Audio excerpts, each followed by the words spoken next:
Hello, welcome back to Meant to Move. My name is Vanessa. If you're joining me for the first time, welcome. It's great to have you here. On this week's podcast, I talked to a friend of mine who I've known for a little while named Dave Leone. He is a holistic wellness expert and he's in the movement field, but he's taken an absolute deep dive into what it means to be completely well, mind, body, soul, all of that. And this conversation is particularly fascinating. We're going to talk about the parameters of holistic wellness, but the main part of what we're talking about today is detoxification and toxic load. You might have been seeing these words, these buzzwords come about in day-to-day conversation, in the news. So we really wanted to dive into what does this mean? What does detoxification do? How does movement and movement therapy improve these detoxification processes in your body? And what are some practical things that you can do yourself? It's not just relying on your environment to completely change. This conversation is super practical. There's lots of stuff in the show notes that you can use, that you can take away to actually start implementing some of this into your life straight away. And that's why I'm really excited about this conversation. I can't wait for you to get into it. Most of all, if you're interested in Dave's program, please use my code. That's also in the show notes, and you get a nice little introduction into Dave's holistic wellness processes. I hope you enjoy. Are you located in Sydney? I'm passionate about working one-on-one with clients. During an introductory session, I'll get to know you and your body, your pains, frustrations, and learn what movements light you up. We'll then get right to work, getting you moving in new and unique ways that will help you find pure joy and fulfillment with movement. Click on the Work With Me link in the show notes, and let's get started. Hello, everybody. Here we are. I have with me a friend of mine, and someone who I've known in the industry for seems like a long time now, but welcome, Dave. How are you? Hey there. I think that's your way of saying I'm old, but no problems. Me too, don't worry. I love it. I think we definitely met over the pond when we were presenting at conference together. And I have to say that you are just one of the most open and forthcoming educators and presenters who I've met. And so I'm really happy to have you on the podcast today. Thank you so much for your time. Thank you for having me. Yeah. So we were chatting a little bit beforehand, before we came on, about what we wanted to talk about today. And I think the first question that I have for you before we dive into our actual topic today, because you're a holistic health background, when we talk about holistic health, what are the parameters for you that come into defining holistic health? That's a great question. I guess from a background point of view, which may kind of help answer that and I guess show my background, is I'm a bit of a movement geek. So I went through the whole university side of stuff, and I was a physiology guy, and then I did a master's, and then I taught at universities. I lectured for probably another decade after that. So I got stuck right into that academic life, and I love the movement side of it. I soon found out, and that's why I got excited about your podcast, is it's about foundations of health, that wasn't enough. So if you've got a great program and you're moving well, that's just a small part of it. And I soon found out that unless you have the health foundations going, it doesn't work out. So what I started seeing in my journey was people who were quite unwell, and that included some athletes. I was working with a lot of high performance athletes as well that were missing a lot of the health elements. And I started seeing that had a huge impact on the outcomes. So I got very interested in sleep and diet and detoxification pathways and gut health, you name it. If it was something to do with health and performance and movement, I started following the rabbit hole, and there's a lot to learn. So all those things interest me. So you're into holistic health. You've learned so much. You dive down the rabbit hole. What do you consider some of the most important parameters of holistic health? Okay, if I go back to one of my, I guess, early mentors, which was Paul Chek, he's really the guy that I guess started bringing this idea of holistic health in front of me. This was back in the 90s. And when I first saw that, I went, wow, that's really interesting. And I love, he had a very early book, which I still think is an amazing book, where he had different doctors. He had Dr. Movement. So he had a Dr. Quiet. He had a Dr. Happy as well. And a Dr. Diet. So It's what you eat. It's that regeneration and sleep. There's that mindset part of it, and there's a movement part. And I think those are, I guess, if I had 4 pillars or foundations, I guess I could roughly organize some of my work into that. And I still think that's a neat way of looking at the body. So ahead of his time then as well, if you think about like what he was talking about and where we kind of are now 30 years later or something. Yeah. It's pretty It incredible. was a while back, wasn't it? Yeah, come to think about it. Lord. That's really cool. So you talked about regenerative practices or things that happen, within your diet. And diet's really interesting because we have this regeneration, but we also have this detoxification. And at the moment, you've said to me that you are super into detoxification. So for people who hear these words, what on earth do they mean when it comes to our overall health? So detoxification is something that's happened all the time. So we're exposed to an amazing amount of toxins, and in this developed world, even more so. But one of the studies I was reading not so long ago, they were looking at animals as far away from mankind as possible, and they were still finding a lot of contaminants in the water and the air, and in those animals that were as far away from man as possibly could be. And in new babies now, they're finding pesticides that haven't been around for 25 years. They're still finding them in umbilical cords. So this stuff is in our environment, floating around on a regular basis. So if you're a human, you're exposed to toxins. If you're on this planet, and if you're on this planet, you're probably just exposed to a different amount of toxins. Some of the most toxic person I've ever seen, we have a toxic kind of checklist where we look at exposure to toxins, was actually a pilot, and he had the highest score I've ever seen. Wow. But saying that, second one I've ever seen was a lawyer. So we often think this is people who work in industry. And I had a spell where I was working with guys who were welders, painters, fabricators, and you'd think their toxic scores would be very high from their exposure. But some of the most toxic scores I've ever seen, or exposure to toxins, have been people who have been in, in city jobs.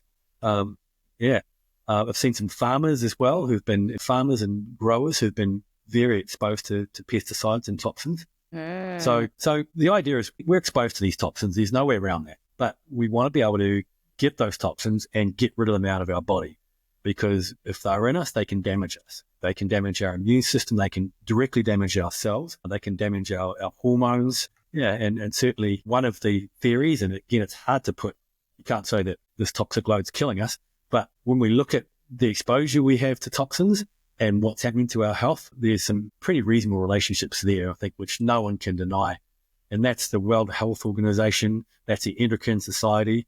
They're all saying that this exposure we get into these toxins now is a problem for our health and our children's health. Yeah, I mean, I've been diving down this rabbit hole personally, like as a personal, not quite vendetta, but really trying to figure it out. Autoimmune for me. So that's that plays a huge role in me trying to figure out my health and longevity. But you talked about a detoxification kind of checklist. Is this something that people can assess, maybe not fully in detail, but can assess themselves to understand what kind of toxins they might be exposed to and what kind of stress that places on their body? Absolutely. So the first step we run actually a detox program, but the first step there is you've got to stop your exposure to toxins. I mean, there's, if I want to clean myself, there's no point me doing that in the mud, rolling around the mud with a hose trying to clean myself. I'm just going to get dirty again. So if you can identify those toxins in your environment and remove yourself from them, well, that's a great place to start. And in the show notes there, I'll make sure you guys get a copy of the toxic checklist. And it's really easy. You can just go down and look what you're exposed to. And some things are really simple. There's some very simple ones to deal with, like what kind of water you're using. Do you have a filter? Plastic bottles, what kind of underarm you're using, the perfumes you're using, the cleaning products. So there's some really simple things that you can do to reduce your toxic load.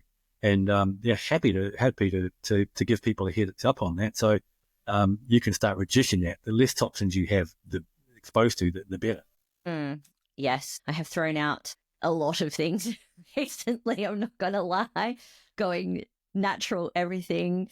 And yeah, I think the challenging thing is it does get a little bit overwhelming when you think about how much is in your environment that can actually be causing this. So for someone who is a bit on the fence about detoxification and what to change in their environment and what they might be exposed to, you know, without them going into the checklist, could you describe, for someone who think toxins, I can't really do that much to me, like what's happening internally when you have a high toxic load?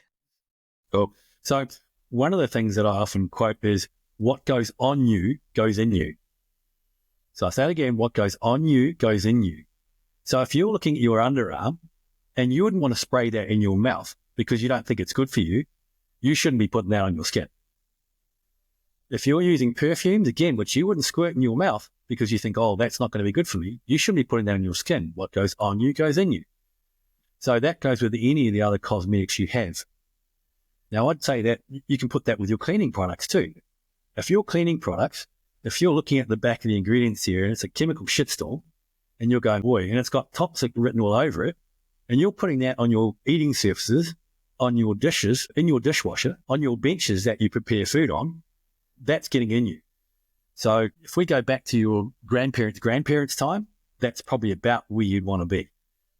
So there's in your house, there's the food you eat. If you're looking at a packet of food there and you're looking at the ingredients on the back and there's 16 syllables and 14 numbers after it, that's not food. That's something else. So our human gut hasn't evolved for the last 100,000 years. So our grandparents, that's the same gut that they had. But if you look at how our food chain has changed since then, it's astronomical. So generally the rule of thumb, and this is one of Paul Chek's ones again, which if you can't bang it on the head and skin it, pluck it out of the ground and rinse it off, or pluck it off a tree, you shouldn't be eating it. There's the general rule of thumb. So the closer you can get to the natural source, the way to go. The less human interference, the better. Yeah, yeah. And so those things that, you know, those chemicals, what are those internal systems? Is it like liver? Is it like how do they break down or maybe not break down in our system? So that's great. So I think most people have an idea that the liver is really important for filtering out all those baddies. And a lot of them will get in through your mouth. So particularly if you look at some of the most common, there's a whole range of different toxins, but probably some of the most common ones you'll actually eat. They'll get in your water and they'll get in your food from your plastic containers, from in your food chain. So your gut has to deal with those. And when your gut digests food, the first place it sends all that stuff it digests is to your liver to deal with. So the liver is really important for that, but so is the kidney. But I would probably circle back to the gut again, because one of the first principles we have in our program is we got to get the gut moving. So you want to sweat, you want to wee, and you want to poop out a lot of those toxins. So if you've got a gut that's not working well, you've got problems, because it's just going to back up your liver. There's nowhere for that liver to detoxify stuff too. So it just backs up the whole process. So gut health is integral to having a good detox system. If you're constipated or you suffer from constipation, that's a real issue, because again, if it doesn't go out, it goes in.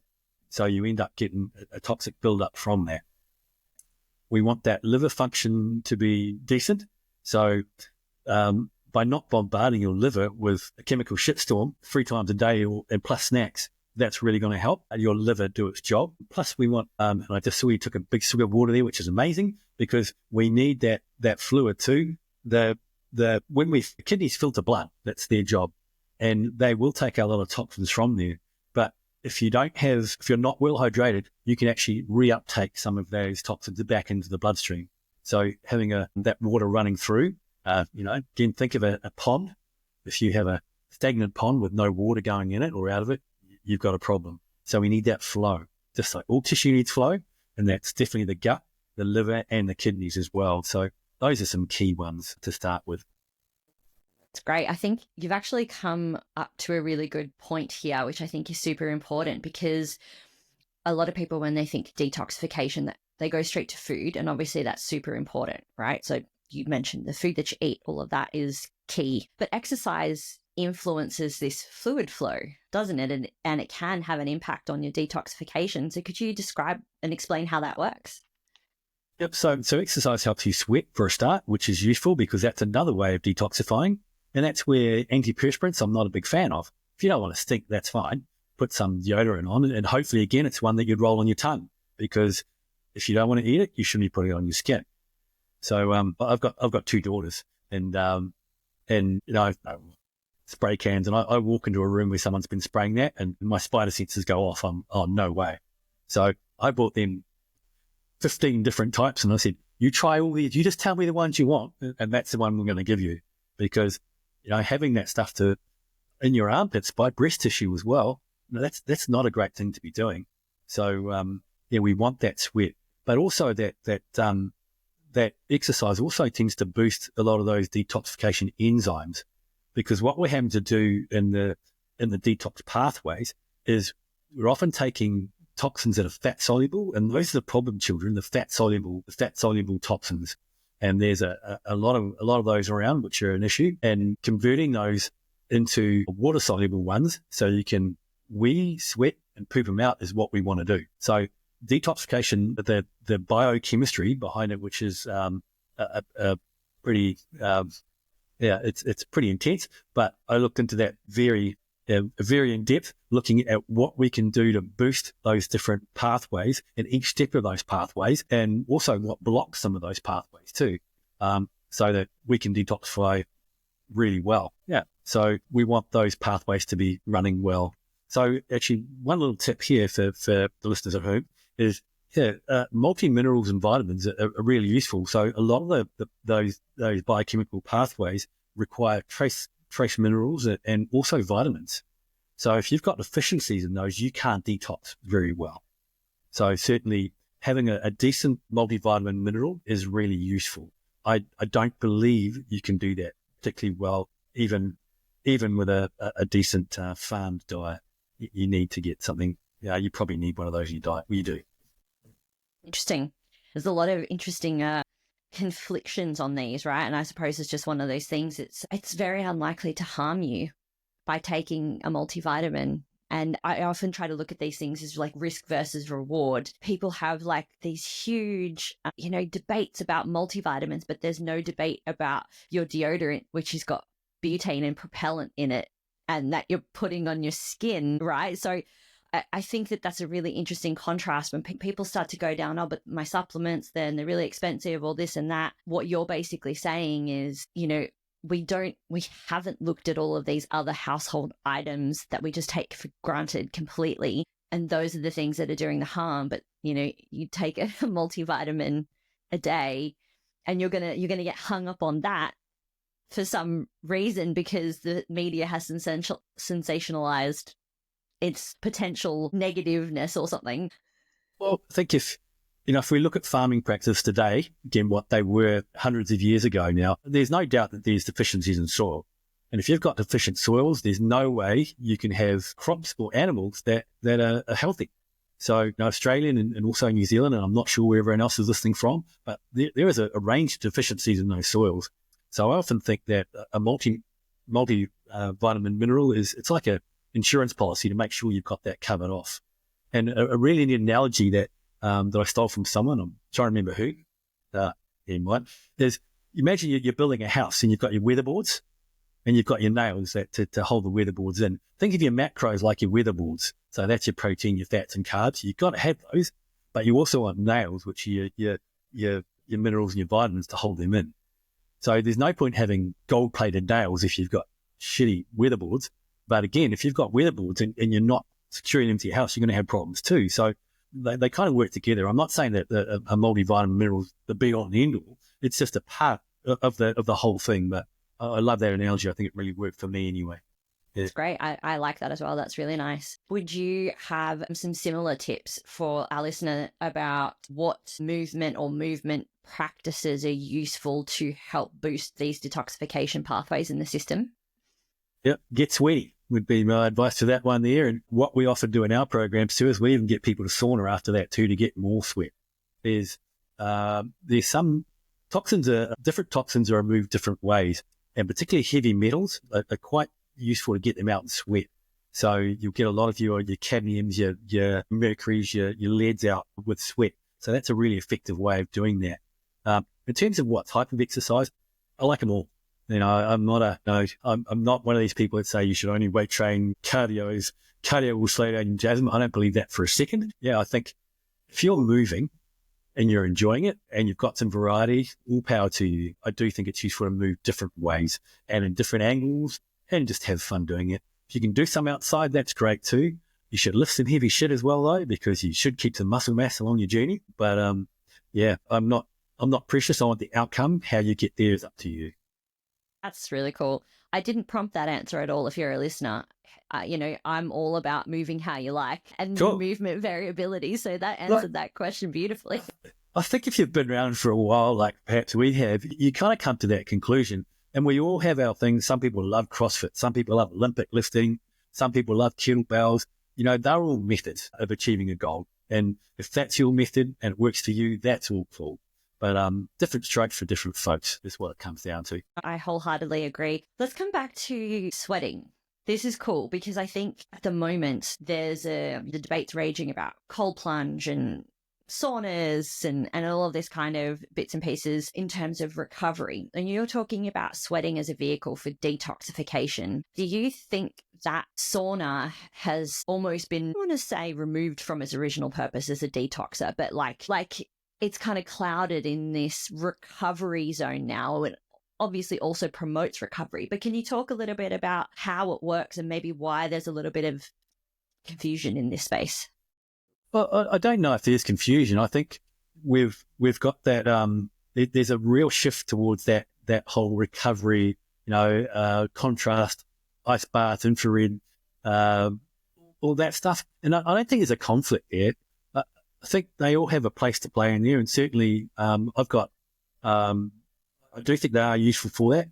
Man, if you're sitting in a sauna and you love the heat and you're relaxing and you've got some music on, I think that's fabulous for you. Likewise, if you love sitting in an ice bath and it feels fabulous for you, you should do it. If you hate sitting in an ice bath because you hate the cold, you shouldn't do it. I think that has more harm than good associated with it. So, I'd still work with some athletes. It's not my main thing anymore, but I'll tell them if you hate the ice bath, you shouldn't go near it. If you love it, you should use it. Is there evidence that it works? For sure. But there's other ways that you could be doing this, which you probably don't hate as much and don't send you into such a stress state. Yeah. Actually, just coming back to a point, I like what you said before about, people just getting overwhelmed by all this information out there. And I think it's really important if you can just take a couple of points that you kind of think, yeah, that makes some sense to me. I think that's useful. You don't have to do everything at once. And you don't have to be saying, okay, I've got to start exercising now. I better get in the sauna. I better change all my cosmetics from my products in my house. Just pick a couple of things that sit with you really well and just start somewhere. And if that makes you a little bit healthier and you get a couple of points, that's kind of cool. I kind of feel like I've done something. But you don't have to do it all because that stress response, I think that creates a lot more problems than the benefits of pre-detox make. Yeah, for sure. Which is, yeah.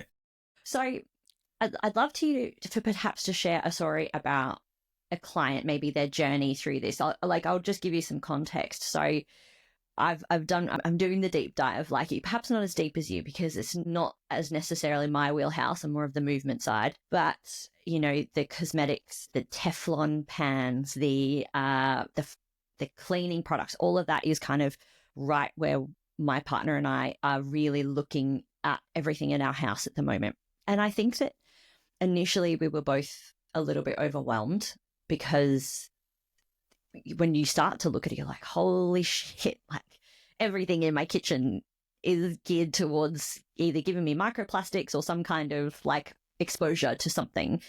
But we actually started nice and slow. So it was one pot at a time. It wasn't like get rid of every Teflon thing as quick as possible because number one, that's expensive as well. And a lot of people can't afford that.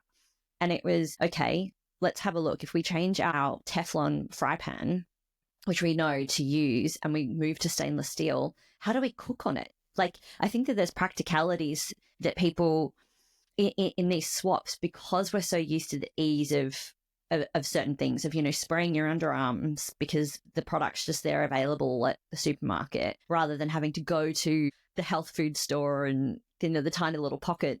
They have a whole bunch of natural ones, mind you, and they actually smell really good. So do you have like a client story that comes to mind of someone who you've kind of coached through taking through these steps? Yeah, absolutely. So we have a process that we do with this, and we usually do it at the start of the year. So I've actually got a detox running now with probably maybe 20 people that are running one at the moment. And we often do them at the start of the year and near the end of the year. We normally have bunches, but then we have people who tick throughout the year as well. One guy I think in particular who had some of the better results that I've seen, and here's one for you. The hardest thing we do in our first week of detox is to cut caffeine. And man, and I always say to people, when you're cutting caffeine, cut it by half each day. So if you have 3 cups of coffee a day, go to 1.5. Next day you'll go 3/4. Next day 3/4, whatever that is. Then down we go. Maths is getting hard here. So and people go, yeah. I've had some people try and go cold turkey, and man, they could not function. So yeah, caffeine it masks your tiredness is effectively what it does. So it blocks adenosine receptors in the brain, which give you signals for tiredness. So, and it boosts your cortisol, gives you a cortisol miss, which is your stress hormone. So you take that away, all of a sudden, that tiredness creeps in very quickly, and you don't get that boost, that stress boost from cortisol. So I've had some people absolutely self-destruct in that first week from trying to go cold turkey. So, but we want that hormonal system coming back online too. So cutting that is there. I had a guy he was on 12 coffees a day. He was in marketing, so he'd be having all these marketing meetings, and he's very overweight. Now, the older you are, the more body fat you have, the more toxins you have. So if you're 18 listening to this and you've got 5% body fat, you haven't got a problem just yet.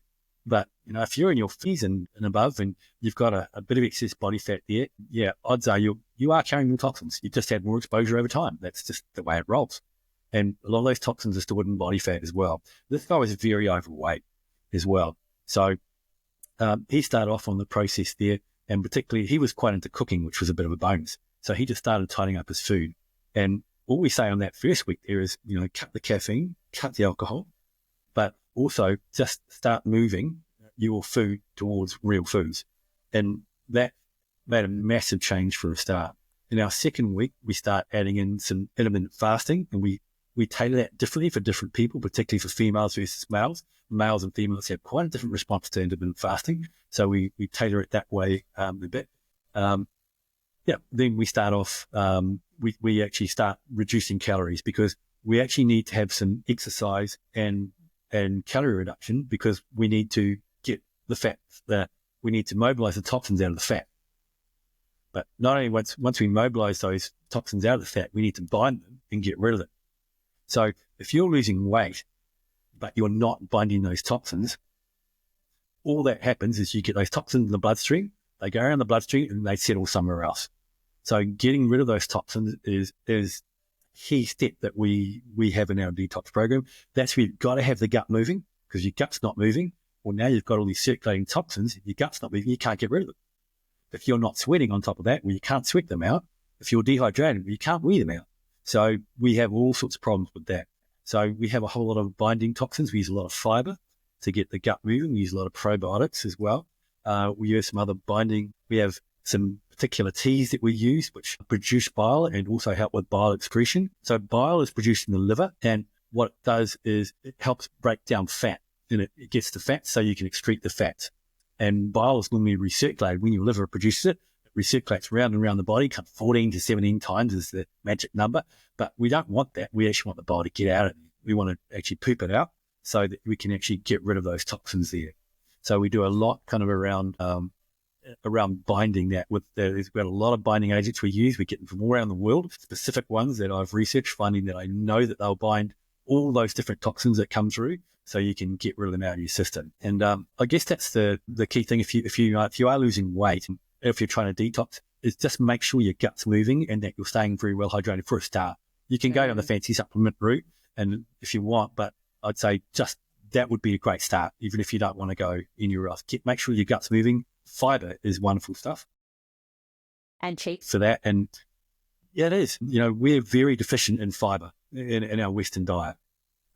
So I have a range of fibers sitting in my cupboard there, and I'll often add them to foods just so I can increase my fiber intake. In fact, the only people that I've seen with reasonable fiber intakes have been vegans that I've worked with. I look at their fiber intake, that's actually pretty decent, damn good.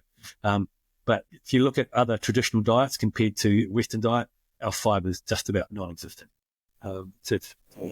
It's incredible that you're talking about this, because literally this is part of what we're talking about over the next few weeks. Fiber is a huge component of it, because we're getting into a little bit more diet, and it's so underrated, and it's so simple. easy. It's so easy. Yeah, it's such an easy thing. And I think, we talked before about adding in that multivitamin, but adding in a fiber supplement is usually way cheaper, way easier, and obviously then just adding vegetables. Veggies are nature's fiber, but if you still need to supplement, they're actually really good. Yep. Yeah, absolutely. Love that. I could frame some of my poos. I could make statues out of them. They're that good. If I had known we were going to go down there, I would have invited my partner in, but we're not going to go down there. Okay. Chuck that bit out if you need. No, we're not going to. It's a very important part. Love that. Yeah. So, okay, this is bringing us to a really interesting part, because what you're talking about is, I think, akin or similar sounding to what people would do as like a cleanse or like a detox. So when people are, are looking at these kinds of buzzwords on the internet, or these buzz diets, what's actually happening when they go through these detoxes? Okay, so I've looked at a fair few of them, particularly a lot of the popular ones out there, and gone through their ingredients. Now, if your ingredients, if they're not boosting the detox pathways, so helping you break down those toxins, making them water soluble so you can get rid of them, if they're not binding supplements, binding toxins, I don't know what they're doing. So a lot of the common ones that I see in detox programs, so turmeric's a good example. So turmeric is anti-inflammatory, and I've got no problems with turmeric, but it actually blocks some of the important detox pathways. So if I see a detox program and it's got curcumin in it or turmeric in it, I go, no, that's not a good investment. Milk thistle is another one, which is a really common one, and that's a common liver one. Everyone goes, oh, you need milk thistle to calm the liver. And milk thistle does help with liver health, but it blocks detox. So it's useful sometimes, but it's not useful in a detox program. So if I see that in the ingredients here, I'm going, no, that's not useful. Green tea is another. I love a good green tea, and I have a massive green tea collection, but that's off the table as well. Green tea, some of the wonderful things in green tea, which are great other times, aren't good for detox in that specific time. So, and then other ones I look at, they just make no sense whatsoever. I'm very science driven. I use that as a starting block, and then I try and add something practical to it to make sure it works into real life. But I look at some of the structure of some of these, I look at the ingredients, and I have absolutely no idea what those substances are supposed to do. They make no sense to me whatsoever. Yeah, but maybe they know something I don't know, but I don't know what they've been reading. Yeah, okay. And do you have any kind of practical advice for people who are, looking at these cleanses and, detoxes? Like, what are there things that we need to watch out for? Or is it just kind of like, hey, if you saw it on the internet, don't buy it without giving it a little bit of research, even just Googling some of the ingredients? Is that a good place to start? I think that's reasonable. That would be a neat thing to put down, a little checklist on what to check in for a detox. Look, I think the other thing too is if it is really just a, take this and that's you done, or if it's a do this and just drink juice for the next 2 weeks, I mean, that's not sustainable. That's not creating habits. And I see a detox program. My philosophy is it's like spring cleaning your house. You certainly want that. But when you're spring cleaning your house too, why don't you teach people how to put stuff away and tidy as they go? So it's not going to get so messy afterwards.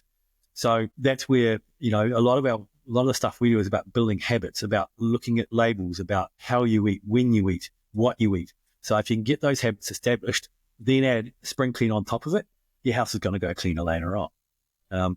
So that's the kind of process we have. So if the detox sounds like, if you look at it and you go, man, I could do this for a week, but I'm going to hate this so much, or I'm a week and then I'm out, and then it's pizza and champagne. To me, that's not useful. That's just clean the house, then trash it with a party the day after it's finished. Why bother?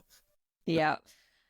No, those are perfect analogies, and I like how you create those analogies, because it's very clear in my mind, that picture now, and we all see them. They're so heavily advertised, and they kind of just sneak in your algorithms, I reckon, especially when It's the ones that just have like the juice stuff there. I just sit there going, what the hell is going on here? I mean, I guess if you're eating KFC and pizzas all day and you just drink juice for a week, it probably is going to make some positive changes, or it's going to make some changes. But again, not sustainable. No lessons, no life lessons, no habits formed. Yeah. I mean, you don't brush your teeth once and say, oh, my teeth are brushed. You don't exercise once and say, I'm fit now. You know, we want habits, good eating habits. We want good habits to keep these toxins from getting us on a regular basis. And that's what we want to build with detox programs. So let's finish with a couple of key questions then. It's hard to give people advice. Like, we don't want to give unsolicited advice. But if someone is looking to decrease their toxic load, is someone's looking to eat better, move more, all of that kind of stuff, what are the 3 things that you would recommend that they might start with, or that they might keep in mind for their journey? Yep. So I always think exercise is a great gateway drug. Yeah. So it makes you feel good, and it makes you do other healthy behaviors. So I think if you can find some sort of movement that you enjoy, I think that's going to be great. And I don't care if it's throwing a frisbee around with your dog. I don't care if it's going for a run or a walk or going to the gym or Zumba or whatever that might be. Find something you enjoy doing movement-wise would be a great one. I do a lot of work in the sleep arena, and I'd be I would tell myself off if I didn't say something about the importance of sleep, because there's a lot of detoxification happening in your sleep as well. And sleep is it's not like a sleep on your computer where things go quiet. It's a very active process. Your organs are getting house cleaning, your brain's getting housekeeping, your psyche, your emotional psyche is getting clean there as well. So sleep is massive on that one as well. So I'd say that would be wrong if I didn't say something in there. Now that leaves me, unfortunately, in a crossroads, because I see there's 3 and I'd love 4. We can do 4. You can do 4. I'll give it to you. There's got to be something around what you put in your mouth. And, you've all probably heard that saying, you can't outrun a bad diet. And you certainly can't. And, a diet has a huge impact on your health. So there's got to be something around food quality. So don't just look at carbs, fats, and whatever else. Think about what the ingredients are. The quality of that food is massive. You can't bang it on the head, skin it, and you can't pluck it off a tree or pull it out of the ground and wash dirt off it. It's probably not food you should be eating a lot of. So there's got to be something around there. And probably the last thing I'd say is a purpose, a mindset for it. If you've got no reason to be healthy, if it's just too easy for you to eat pizzas 24/7 because there's a bakery, a pizza place right next to your work, because you've got no other reason to want to be healthy, you just go with whatever's easiest. So if you want to be there for your kids, if you want to travel to your old age, if you want to feel great, if you want to operate as a better human being, you need a purpose, a drive, or some reason to make you want to make these changes. So find out what that is, because otherwise, when things get a bit tough, I'll just go back to my pizzas. So, what's your reason for wanting to make these changes? Is it, what is it? Is it, yeah. And for me, I probably should share the story. I should have done at the start. It would be a better story at the start. But the reason I got really interested in this whole detox process is, on my mum's side of my family, my grandfather was a nurseryman. He's in New Zealand in a place called the Waikato, and he brought a lot of plants into New Zealand and started a lot of the nurseries in New Zealand. And he was told back then that DDT wasn't a problem. You could spray that shit anywhere, it's safe. Okay, so my granddad's out there spraying DDT out in the fields all day. The stuff's going all over him. He had no protective equipment whatsoever, because you didn't need to, because DDT was totally safe. That's what the government told us. And that got into his nervous system. He got very, very ill. So did my grandmother. And I watched him suffer with that poisoning my whole childhood. So I've seen firsthand how toxic these things can be. And I'll often say, if you think the government's looking after your health or your wealth into your old age, you're kidding yourself. So self-responsibility has got to be huge. And if you want to be aging well, and if you want to look after yourself, you have to take that responsibility, because the government won't do it for you. And it's not their responsibility, it's yours. So take responsibility for your health and wealth, and you'll... It's a great story. It's a great, ending. And I think we can all see how quickly the world changed in kind of our grandparents, great-grandparents era. The acceptance of so much of this chemical modification aspect of our food and our environment. Yeah, World War II was a turning point for that. Yeah. A lot of those pesticides that were generated were from World War II. That was a chemical boom. And that was war-related. That's where a lot of these things came from. And the number of these products that are coming out there is ridiculous. And I know this may sound like conspiracy theory to some of you out there, but the science is really hard. There's the World Health Organization, the Endocrine Society are all saying that we've got a problem on our hands. And you can bury your head in the sand if you want, but it's likely to come back and bite you in the ass. And if you look at the neurological diseases we're getting these days, the cancers we're getting... autoimmune. Absolutely. There's no doubt that our environment has a trigger to play in there. So if we can control that for your own health, will make a huge impact on not only your own health, but all those people you interact with. So get motivated. It's a great before message. You need it. Yeah, it's a great message. And it's definitely not a conspiracy theory. I hope that there's a growing awareness around it. And that's why we're having this conversation today, because we want that awareness to be more mainstream, rather than people, again, debating the science on whether something that was made in a chemical laboratory or something that you can pull out of the ground is better for you. I don't know how we've come to debating this, but I do want to leave you with one last question. We'll make it nice and quick. When I say the words movement therapy, if I was to ask you what you do for yourself for movement therapy, what's coming to mind at the moment? Yeah, I have to move. I think the founding guy stole it before I did. That movement is life. And yeah, if I'm not moving, I'm not happy. So movement's my happy place for sure. For me, oh, wow. I have a thing where I reflect on, some of the happiest times in my life. I write those down, and almost all of them have a movement part associated with it. Often it's, me and my wife traveling somewhere, something I've done with my family. There's often a doing component with it, and I'm lucky enough to have a body that's working pretty well for me. I guess I've invested a fair bit of time into it and energy, but it allows me to experience the world in a better way. So therapy is a interesting word for me. Just movement it's just life. Yeah, that's a great answer. It's a great answer. I totally second that. It's fantastic. Yeah. Now, all the information about how to get in contact with you, information on your programs, it's all in the show notes. So please get in touch with Dave when you're ready, because I know that you want to know more. Dave, thank you so much for your time. I appreciate you. I appreciate your time. And thank you for everything you've told us today. Oh, great to connect there, Vanessa. Hope to catch up with you soon. Probably another conference somewhere. Yeah. All right. Until next time. Thank you.